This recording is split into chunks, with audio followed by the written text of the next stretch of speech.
What is up, people of the internet? It is me, Real American Politics, back in with a new video. And today, it is time that we do the 2022 Senate map based off of Emerson College polling. That is right, folks. Today, we're going to continue the new mini-series on this channel where we take polling data from a certain pollster, or maybe multiple pollsters, and create a Senate map purely based off of those polls. Last time we did Trafalgar. To say that video blew up is an understatement. I think it has like 30,000 views now. I can see you guys are intrigued at this whole, Senate map stuff based off of polling data. So let's do another one. This time with Emerson College, which I don't, have it in the same regards as Trafalgar, as it's fairly inconsistent at times. Emerson is. They have some weird polling data, and it's just, they're not as reliable as Trafalgar, but they're still a good enough pollster where their data still means something. So I want to see what the Senate map would look like if it's purely based off of Emerson College's numbers. Now, before I forget, of course, I hope you enjoy these type of videos. If you do, smash the like button down below, subscribe, share with your friends, hit the little bell, and yes, of course, go follow that mysterious Twitter account in the description down below. And also join the channel. That is right, folks, for just 10 cents a day, you can join Real American Politics. Only 10 cents a day. Think about that. 10 cents for the continuation of daily content. Of course, click that join button down below for only 10 cents, and you can join Real American Politics. All right, enough promotion stuff. Let's get into it. So this is the 2022 Senate map based off of Emerson College polling. Now, some of the data may be outdated. Some of it's from a couple months ago. But it's still the most recent poll in some states. And again, not an official prediction. This is purely based off of Emerson's numbers. Not my opinion, just what they're saying.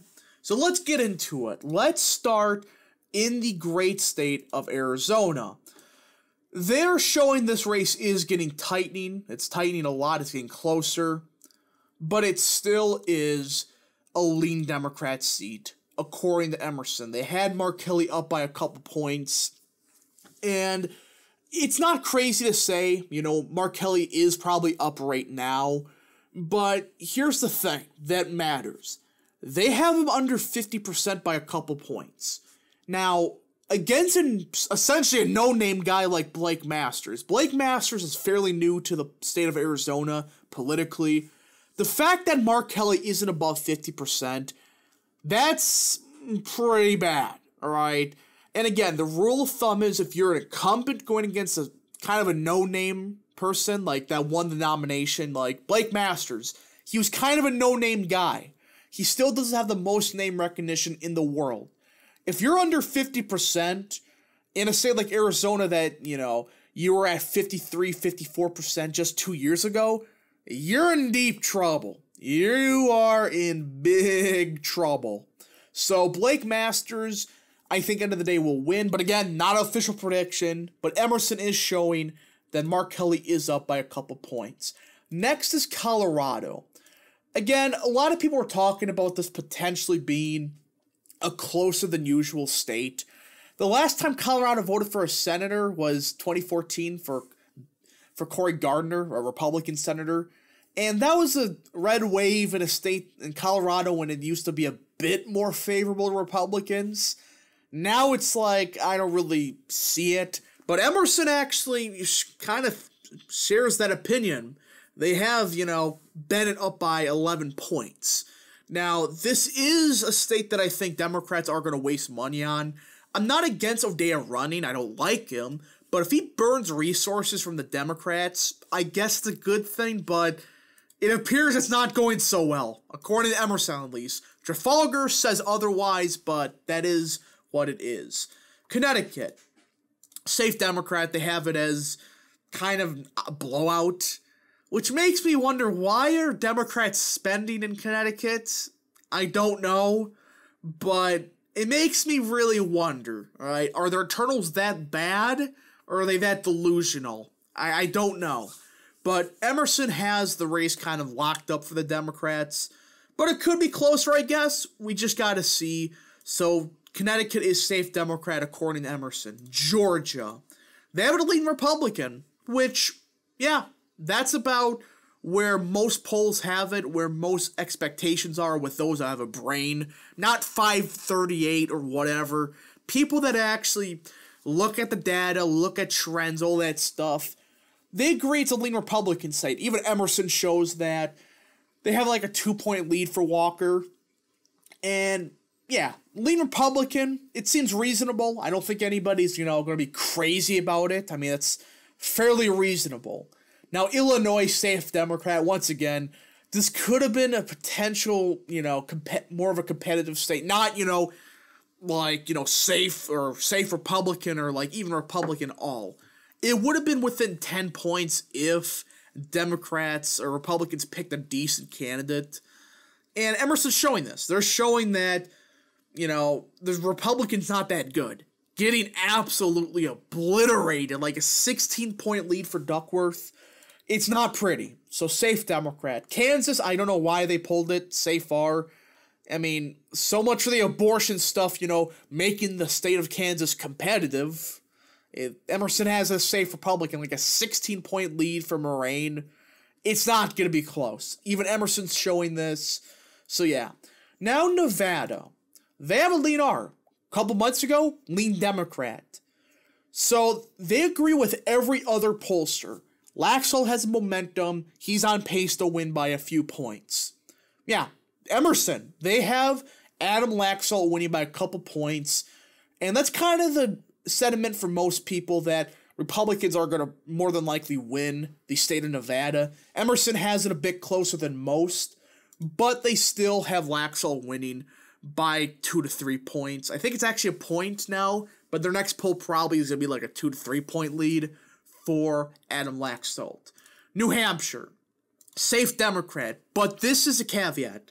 This happened right after the primary. That's kind of misleading because, well, you had a fairly contested primary. You have a lot of Republicans who weren't going to admit they're going to vote for Don Bolduc. They probably voted for like Chuck Morse. They're kind of like salty over the primary. That's the best way to say it.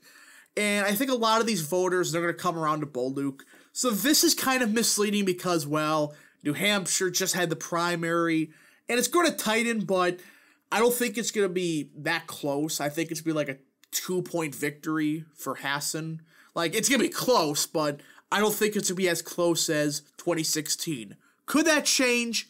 Yeah, but we just got to see.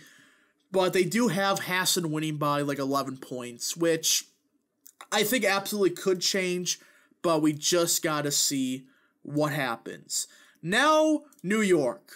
Safe Democrat, they have it, fairly easy victory for Schumer, though it is a bit smaller of a victory than most years. I mean, people seemingly forget, Schumer wins a lot. He wins big, even for New York standards. He wins a lot of Trump voters.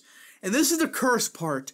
Trump-Schumer voters do actually exist. Look at the 2016 map of New York.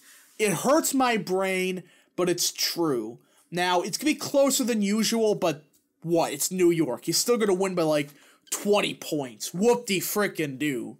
So safe Democrat in the state of New York. North Carolina, they have Ted Budd winning by like a 3-point margin. Very similar to Trump in 2016. Ohio, this is the thing with Emerson. Their Midwest polls are kind of trash. But even they admit that J.D. Vance is winning by 4 or 5 points as of now, which is a lean Republican margin. Now we have Pennsylvania. They have the race also tightening by a few points. They still have Dr. Oz down by a couple points, but he is picking up steam. A lean Democrat state as of now, but that's more than likely going to change. But as of now, they have a lean Democrat, but even they're showing that the race is getting closer and closer. Oz is really picking up steam in the state of Pennsylvania. In the very last state, my beautiful state of Wisconsin, they even admit Ron Johnson is going to win by a few points. And remember, Ron Johnson's a massive pullover performer. If he's already winning now by a couple points, he may win closer to like 8-9 point victory. I'm being realistic. But based on their polling data, they have Ron Johnson up by I think a 3-point margin to be exact. So that's about what he got in 2016. And this, folks, is the current Emerson Senate map.